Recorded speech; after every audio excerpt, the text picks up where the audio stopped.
This beautiful flowery shrub has thousands of years of history. Oleanders were not only present in ancient Greece, but also graced the gardens of both Roman and Chinese civilizations. And thanks to the layers of volcanic ash preserved from the eruption of Mount Vesuvius, we have evidence that oleanders thrived in the gardens of Pompeii as well. Murals dating back to 79 AD depicting the oleander. So is an oleander a tree or is it a shrub?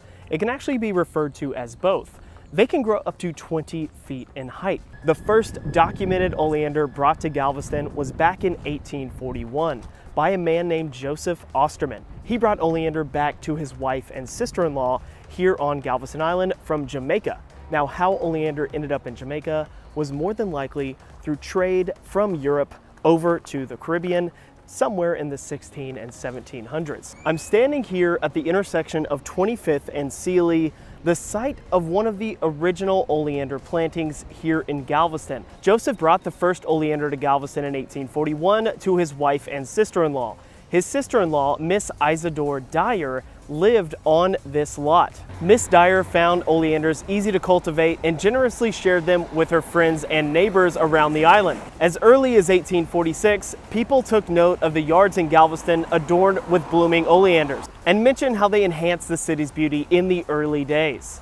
Oleanders thrived in Galveston in the subtropical weather and alkaline soil and salt spray, which kind of makes Galveston the perfect place for oleanders to grow and thrive. Oleanders were a staple in Galveston through most of the 19th century, which leads us to the 1900 storm and the grade raising. The 1900 storm strikes Galveston on September 8th, 1900, and destroys much of the city. In the years that followed, in an effort to fight back against nature, Galveston began elevating most of the urbanized portion of Galveston Island in conjunction with the building of the seawall. And with that effort came the push to bring a bit of beauty back to Galveston Island. The Women's Health Protective Association was established in Galveston shortly after the 1900 storm, with a focus on bringing beauty back to the island. 66 women led the initiative.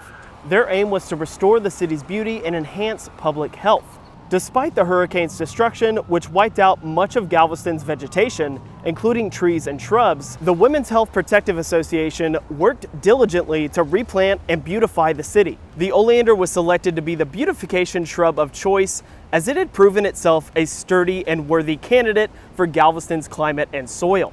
Through a series of fundraising activities, the Women's Health Protective Association generated funds to support their initiatives. By 1912, they had successfully planted 10,000 trees and over 2,500